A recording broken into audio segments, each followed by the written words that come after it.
All right, so welcome everyone. This is the first session of our 2023 mentoring webinar series. It's the Introduction to Mentor Kansas. I appreciate everyone who's in attendance today.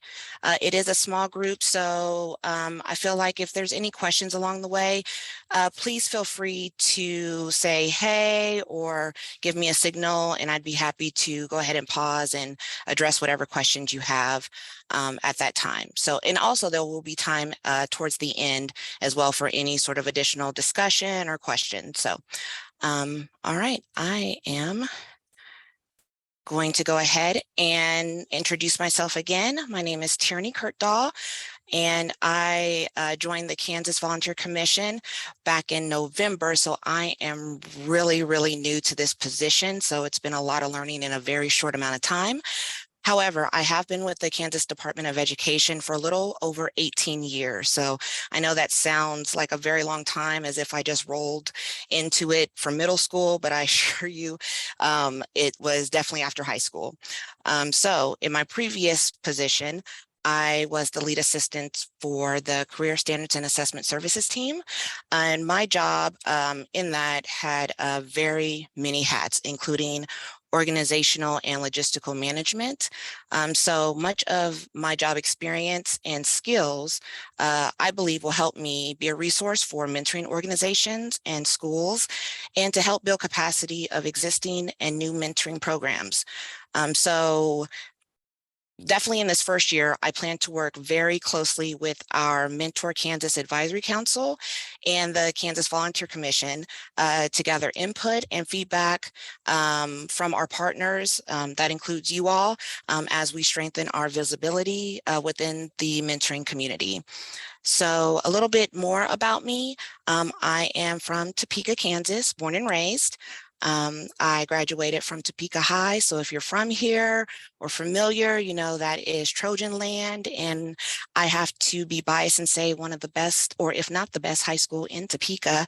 I have a 24-year-old daughter, so again, doing the math, I assure you I was not in middle school when I had her, but I was fairly young. So personally, mentoring, especially around high school, was very important for me in how I was able to structure the way I wanted to move forward with my life, especially with a baby in tow. So I can accredit a lot of the teachers, staff at Topeka High.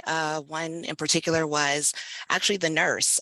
She told me to not ask, but told me to get involved in a couple of the extracurricular after school clubs, one of which was called Heritage Panel. And that was for me the outlet to kind of showcase how multifaceted I was as a person, as a new mom, as a sister, and just got to tell my story to my peers, and made myself feel like I can, you know, do better and do things regardless of my current circumstance. So this is kind of how I wound up where I'm at today. So with that being said, I'd like to get into an icebreaker sort. So if I would really like for you guys to participate. So if you have cameras, great, please unmute. And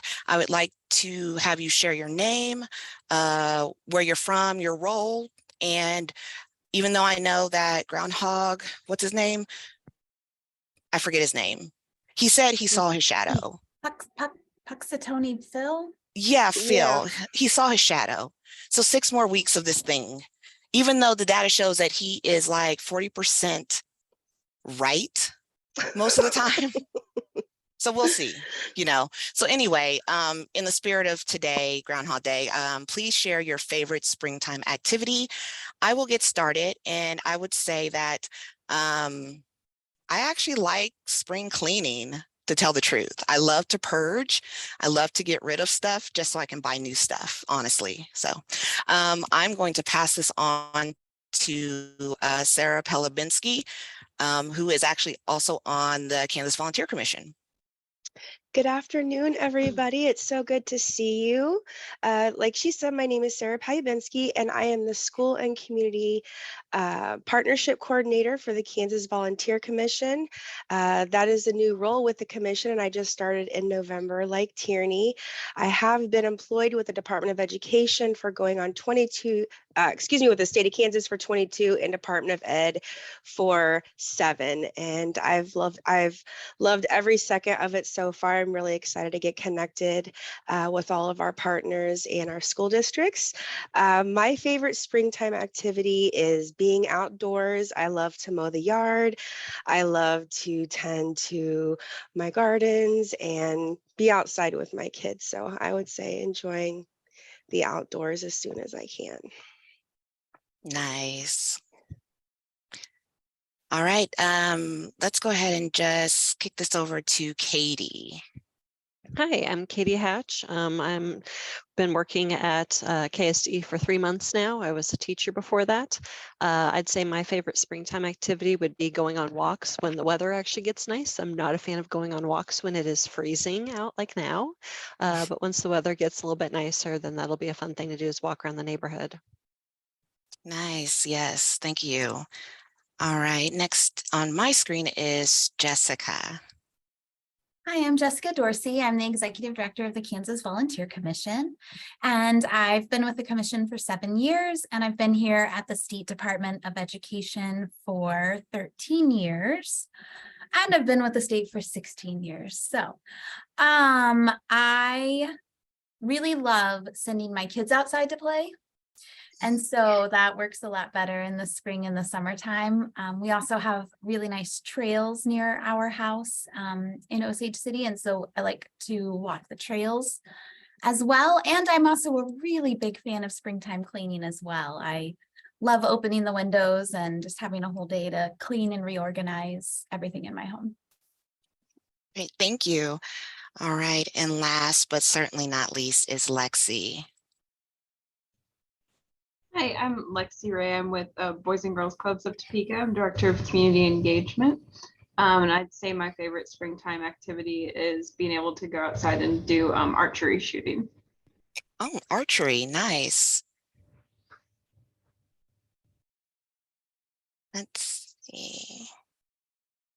Oh, okay, so do I see Haley? You have to forgive me because my list is not, there we are. Hi, Haley. Hi, that's okay. I'm here too. I'm Haley Matherly. I am the Volunteer Engagement Coordinator with the Kansas Volunteer Commission as well. I'm originally from East Tennessee, but I've been living in Topeka since 2011 now. And I'm also new to the KVC. I started in December, but I'm not new to volunteer engagement. This is my 15th year of community and volunteer engagement and management. And I love everybody's springtime activities. I agree with all of them. I especially like the early spring cold hikes when you're starting to see the new life and the crocuses and the first little green things, because it reminds you that the sun is coming. Yep. All right, good deal. Yes, I am looking forward to longer days, especially. So, and I noticed that yesterday as I was leaving work, which is usually after 5:30, the sun was just now going down. So that just kind of gives me that like, oh yeah, it's just around the corner. So, all right, thank you everyone for sharing. And so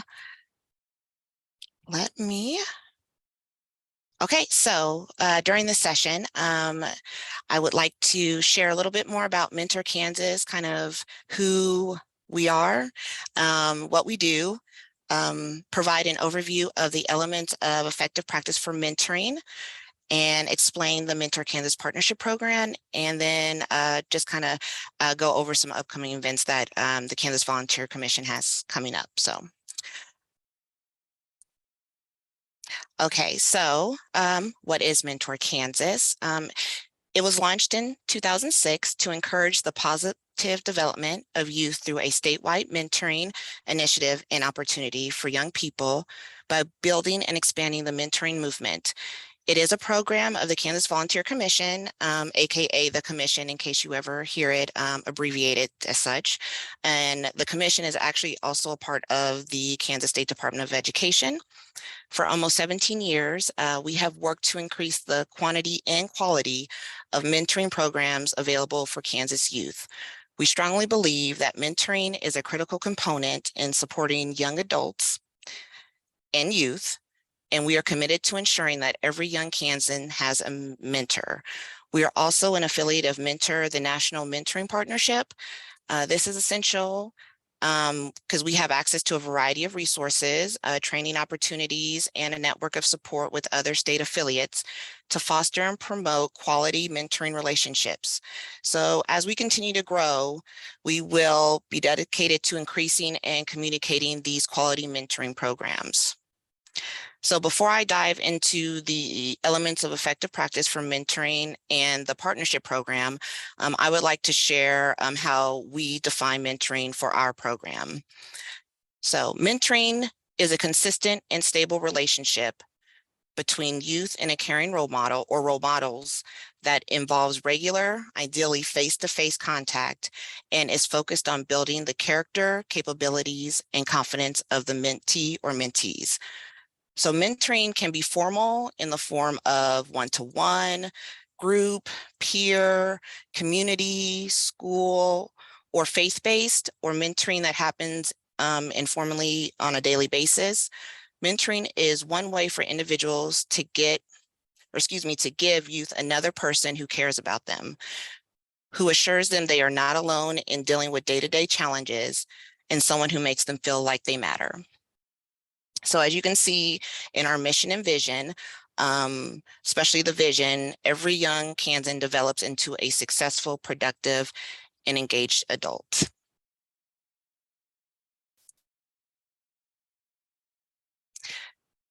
So one way that we can ensure that the programs meet that definition and support our vision and mission is providing consistent and effective mentoring is by utilizing the elements of effective practice for mentoring.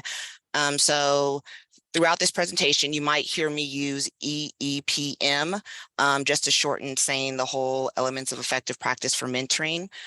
So I'll use those interchangeably. We are now in the 4th edition of the EEPM, which was published by Mentor, the National Mentoring Partnership, and that was back in 2017. And at its core, it is a collection of research-informed practices with supplements such as workplace mentoring to strengthen talent pipeline, driving interest in using mentors to support young adults as they enter the workforce. It provides a set of evidence-based standards with benchmarks, including a set of enhancements that go beyond the benchmark to produce stronger outcomes. And there are recommendations for program measurement, and evaluations, but I'm not really going to get into those today because it's just kind of a brief overview. So I mentioned some supplements, and Mentor has developed several specific to types of mentorship, and that includes LGBTQ, science, technology, engineering, and math. I mentioned workplace, but there's also for e-mentoring, peer, and group mentoring. There's critical mentoring, and then there's the newest one, which is inclusive mentoring for youth with disabilities. So keep in mind that the EEPM is not an end-all, be-all resource for mentoring programs. However, we do strongly encourage programs to use this as a guidance or resource. You can go to the link that is provided in the slide to download a copy as well as a checklist of the standard benchmarks. Or you can email me and I'll be happy to send you an electronic copy, or we have several actual hard copies and I'll be happy to mail one out to you as well. So, and by the way, the slides will be available to you after this presentation, so that way you don't have to like worry about clicking on anything or writing down anything at this time if you don't want. So I'll go over real quickly the core standards that are shown on the screen here. As you can see, there are 6. Recruitment, screening, training, matching, and initiating. monitoring and support and closure. So the first one, which is recruitment, it focuses on basically recruiting appropriate mentors with mentees, by realistically describing your program's objectives and expected outcomes. Recruitment strategies should build positive attitudes and emotions about mentoring and target mentors and mentees whose skills, backgrounds, and needs best match the goals and structure of the program. So, for example, some strategies could be just being clear and realistic with your benefits, practices, supports, and even challenges around mentoring. Build a positive mentoring culture within your school or community. And just define those skills and characteristics that you would like to see in your mentor. The next standard is screening. And so that one focuses on prospective mentors and to determine whether they have the time, the commitment, and the personal qualities to be a safe and effective mentor. Screening prospective mentees also to determine if they have the time commitment and the desire to want to be effectively mentored. Screening emphasizes keeping participants, especially young people, safe in mentoring relationships. Our next standard is training. So there was a study published in the Journal of Adolescence Research. It was titled, "It's Not What I Expected," a qualitative study of youth mentoring relationship failures. And it found 6 noticeable factors that contribute to why mentoring relationships fail. So mentor or mentee just abandons the relationship. So that's the obvious one, of course. But there's also that the mentor has a perceived lack of the mentee's motivation. So the mentor really doesn't think that the mentee is basically giving them their all when it comes to the relationship. There's unfulfilled expectations, and that could be both on the mentor or mentee's, perspective. There's deficiencies in the mentor's relational skills, and that can include just not being aware of the mentee's, cultural background. So lacking some understanding or maybe some perceived bias when it comes to their mentee. So there's, training that could be implemented around that. Also, family interference could, determine whether the relationship works or not. And then also last, inadequate support from the program itself. So your mentor goes out and works with the mentee, but doesn't really have a full understanding of what the scope of the relationship should be. And so the program needs to step in and, make sure that they have a full understanding of what they are expected. So with that being said, training can lead to effective and safe mentoring, and it can promote greater retention with your mentors. And it could definitely fulfill the expectations that the program has for their mentors. And it will provide your program staff with an opportunity to learn more about the prospective mentors. So if we are to create strong mentoring relationships that lead to positive outcomes for youth, we know from the research that training is something we cannot neglect or skip. All right, our next standard is matching and initiating. So mentoring programs consider a variety of factors when making the mentor-mentee matches. These include their interests, the age, the proximity, pretty much all the characteristics of the mentor or mentee. There is not a one-size-fits-all for matching.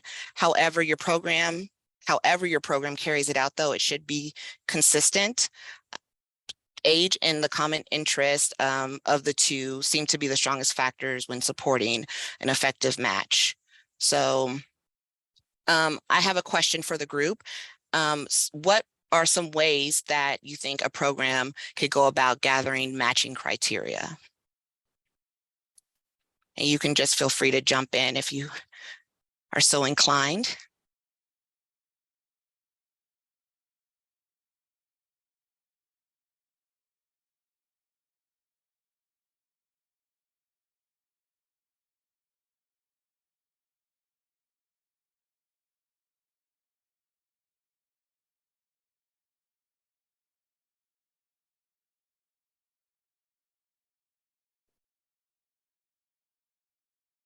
Are surveys typically a part of the screening to gather that data?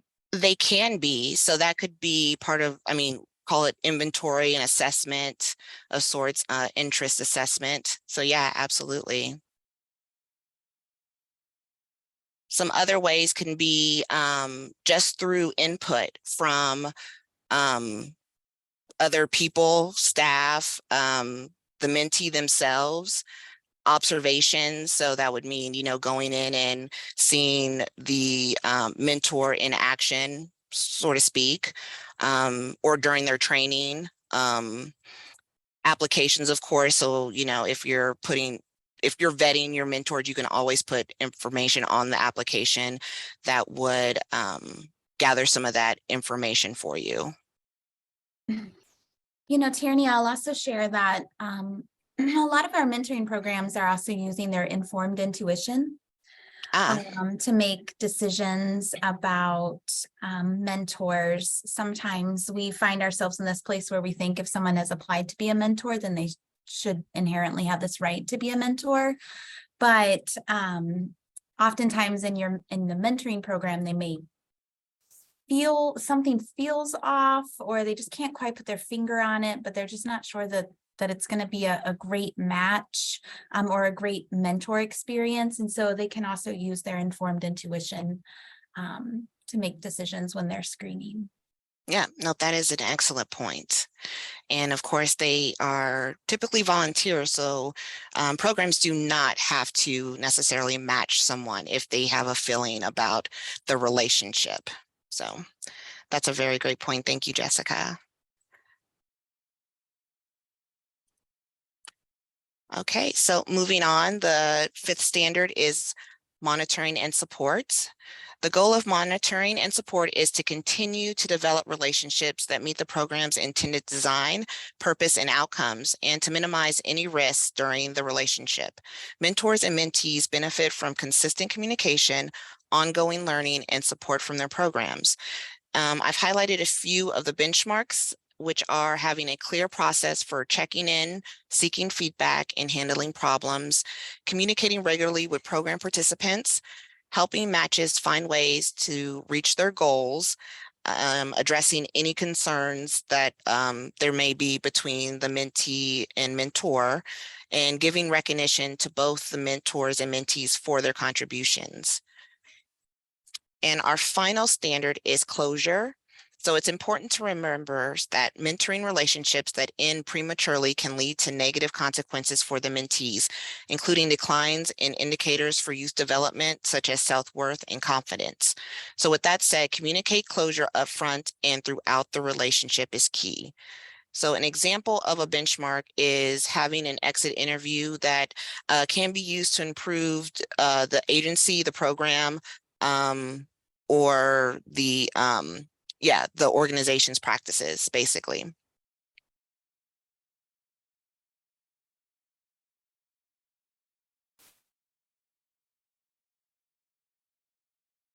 Okay, so now you know a little bit more about the EEPM. So with that, it leads into what we have developed is the Mentor Kansas Partnership Program. And so that is a no-cost opportunity available to all of our mentoring programs in Kansas.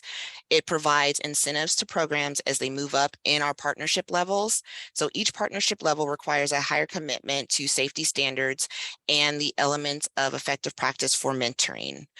So you can see there, we do have documents available, but I'll go ahead and share some of the information that is listed on them.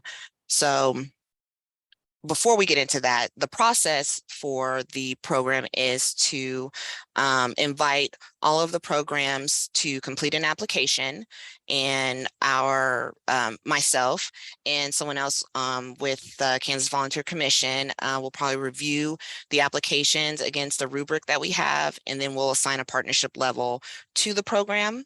So as you can see, there's 3 partnership levels we have, which are bronze, silver, and gold. And so the programs that want to move higher in the partnership levels can request support from Mentor Kansas.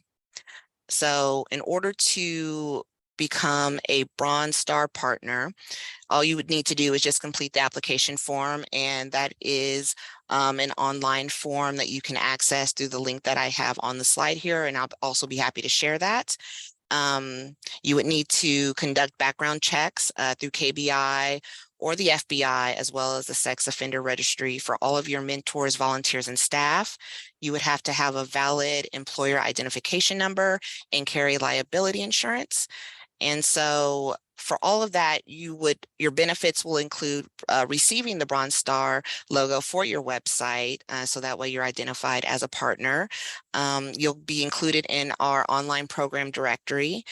You'll get free child abuse and neglect central registry checks through the Department of Children and Families. You're eligible for Mentor Kansas grant opportunities, but that does exclude the for-profits. And lastly, you'll get access to no-cost National Mentoring Month promotional items. Our next level is Silver Star partnership. And so you'll basically just have to complete all of those requirements under Bronze, in addition to conducting a child abuse and neglect central registry for all of your mentor, volunteers, and staff. You'll have to register for the Mentoring Connector free online database, and that is through Mentor, the national program, and then also have a commitment to the elements of effective practice for mentoring. So the benefits for that level would include a Silver Star logo for your website. You'll receive priority in funding for Mentor Kansas and the Kansas Volunteer Commission grant competitions. You'll become eligible to serve on the Mentor Kansas Advisory Council. You can receive support letters for grant opportunities if requested, and you'll get access to customized training and technical assistance.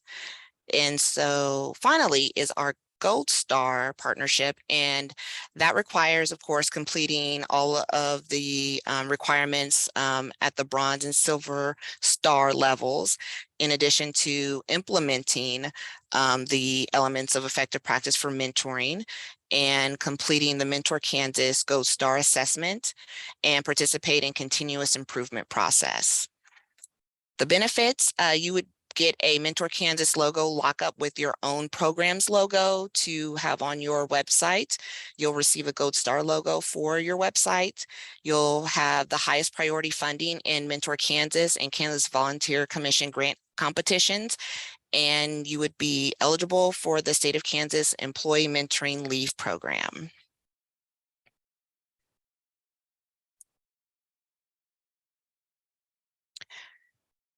So with all of that being said, and I know I feel like I went through it pretty fast. I am happy to open it up for any questions, thoughts, any discussion you may have, because we have, looks like, plenty of time.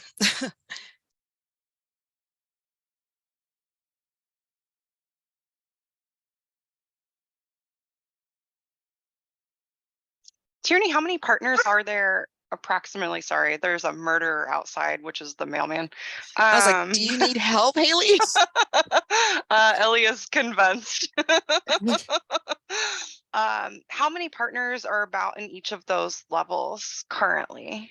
Well, as of right now, actually, we have one that's identified and one that has put an application in. And so I am beginning the process of reaching out to those programs because they actually had applied prior to me coming on board. So I wanted to follow up with them. So hopefully the list has 11. So 2 of which I know for certain should be able to get into the partnership. I'm just not sure where to identify them at this time. So hopefully here soon we will have at least 2. That's so exciting. Yes.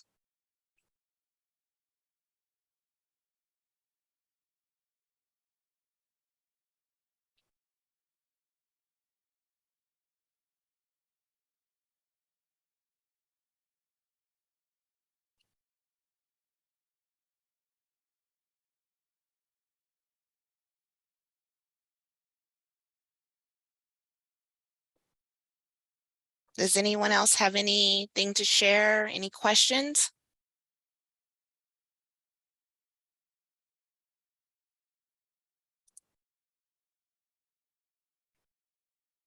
Pardon me, I'm reaching for a cup here.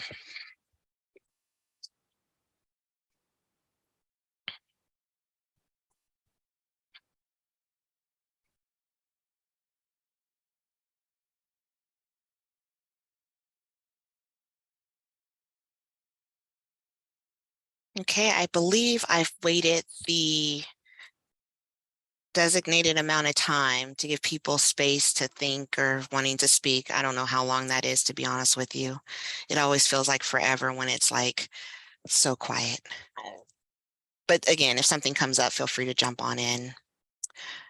Okay. So I wanted to share a few things, some future events happening, but first and foremost, we have our webinar series that's happening. I got to kick it off for 2023, so I feel relieved now, so thank you guys. But mine is every first Thursday of the month from 1 to 2, so I'm assuming the folks here have registered, so I look forward to seeing you again next month.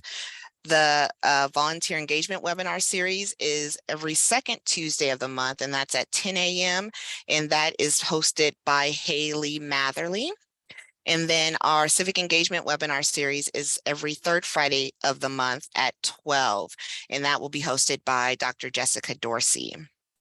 And again, I'll share this information in the slide, so that way if you haven't had a chance to register, please feel free, because I know that the information that they have will be wonderful.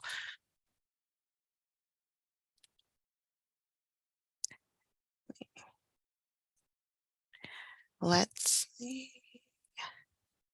Also, we have our mini series, or excuse me, our mini grant series that's taking place right now. Right now, mentor capacity building mini grant is open, and we're taking applications through next Monday.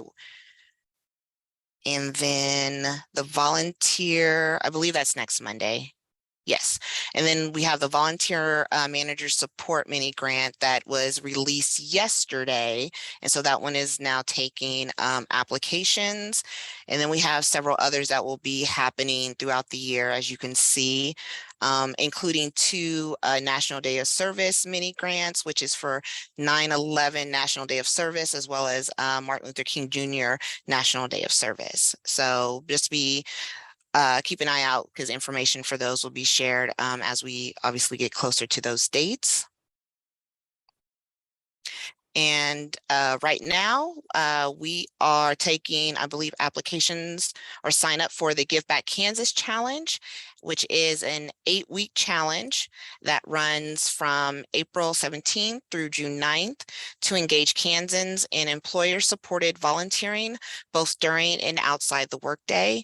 You can find more information at the link provided in the flyer, or you can go to canserve.ksde.org, and that's KANSERVE.KSDE.org. And then just click on Take Action that's in the banner on the website.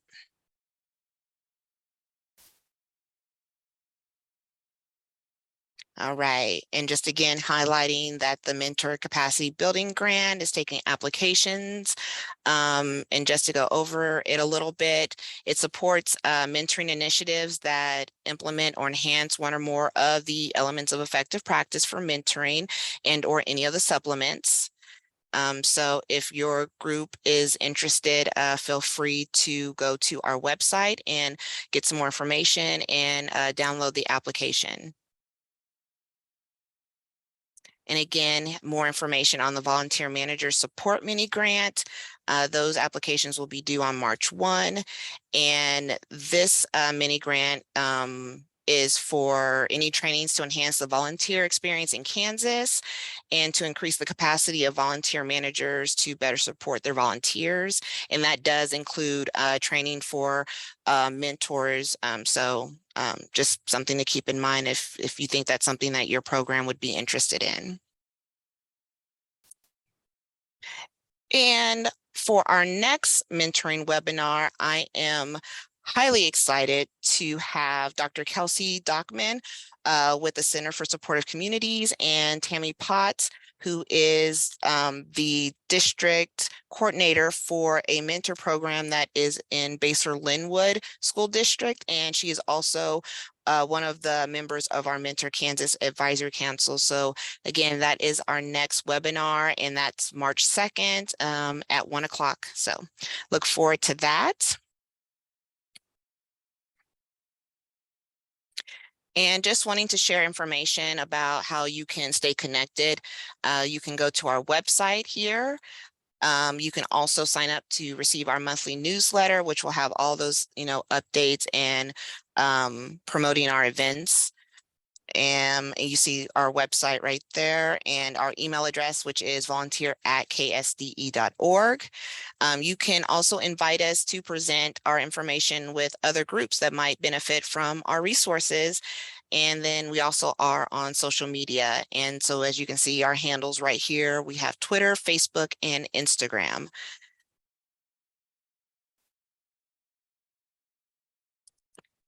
Okay, so with all that being said, if anyone has any questions.